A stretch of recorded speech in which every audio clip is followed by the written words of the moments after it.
श्री श्री राधा माधव की जय। श्रीमद् भगवद गीता की जय। तप्त कांचन गौरांगी राधे वृंदावनेश्वरी वृषभानुसुते देवी प्रणमामि हरिप्रिये। श्रीमद् भगवद गीता का तीसरा अध्याय और श्लोक संख्या 1 का अभी हम पाठ करेंगे।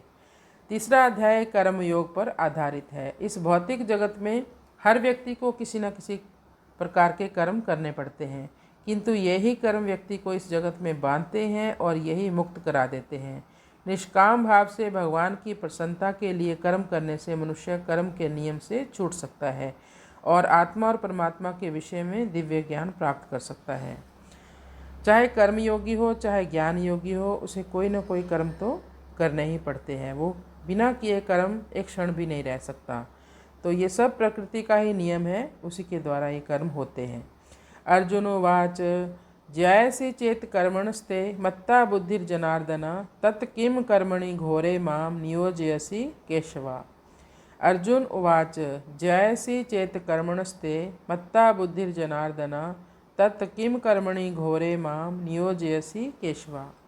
अर्जुन ने प्रश्न किया, ज्यायसि चेत कर्मणस्ते, हे केशव, यदि आप बुद्धि को कर्म से श्रेष्ठ मानते हो तो फिर आप मुझे इस घोर कर्म में यानी युद्ध में क्यों लगाना चाहते हैं। यानी भगवान की बात को पिछले अध्याय में अर्जुन ने ठीक से समझा ही नहीं।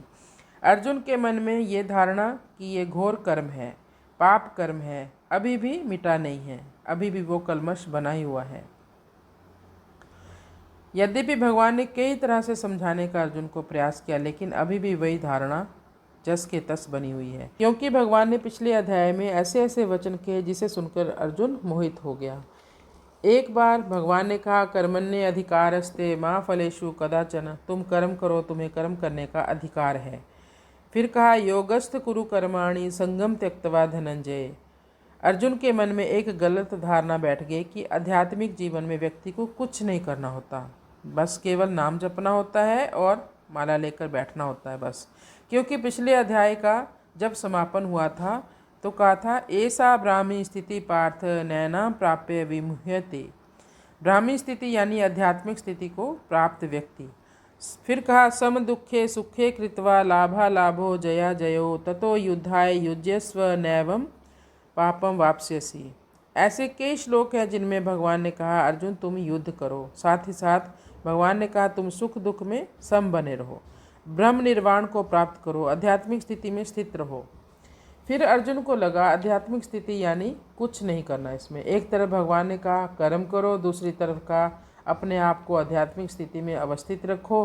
फिर अर्जुन ने कहा, यदि आध्यात्मिक स्थिति यानी बुद्धि योग श्रेष्ठ है तो फिर मैं ये युद्ध जैसे घोर कर्म क्यों करूं, मैं कोई भी कर्म क्यों करूं, मैं कुछ नहीं करूंगा, केवल ध्यान करूंगा और माला जपूंगा। लेकिन अर्जुन को ये नहीं पता कि आध्यात्मिक स्थिति में भी व्यक्ति को कोई ना कोई तो कर्म करने ही पड़ते हैं, क्योंकि ये प्रकृति का नियम है। अब हम इसका अनुवाद करते हैं। हे जनार्दन, हे केशव, यदि आप बुद्धि योग को कर्म योग की अपेक्षा श्रेष्ठ मानते हो तो आप मुझे इस युद्ध रूपी घोर कर्म में क्यों लगा रहे हो। तो कर्म कोई हार्ड या सॉफ्ट नहीं होता, कड़वा या मीठा नहीं होता। जिस कार्य को करने से भगवान श्री कृष्ण की सेवा हो जाए या उसकी प्रसन्नता के लिए कार्य हो, वो कार्य सर्वश्रेष्ठ होता है। जैसे अर्जुन के लिए युद्ध करना, ये कोई सामान्य युद्ध नहीं है, ये कोई व्यक्तिगत युद्ध नहीं है, ये धर्म और अधर्म का युद्ध है।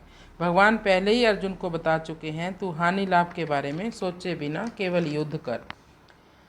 एक जन नाम का असुर था, भगवान ने उसको वश में किया था, और एक केशी नाम का एक और असुर था जिसे कंस ने भेजा था भगवान श्री कृष्ण को मारने के लिए। आखिरी असुर था जिसको कंस ने भेजा था, और श्री कृष्ण ने खेल खेल में इस असुर को मारा और सीधे जाकर वो कंस के महल में गिरा।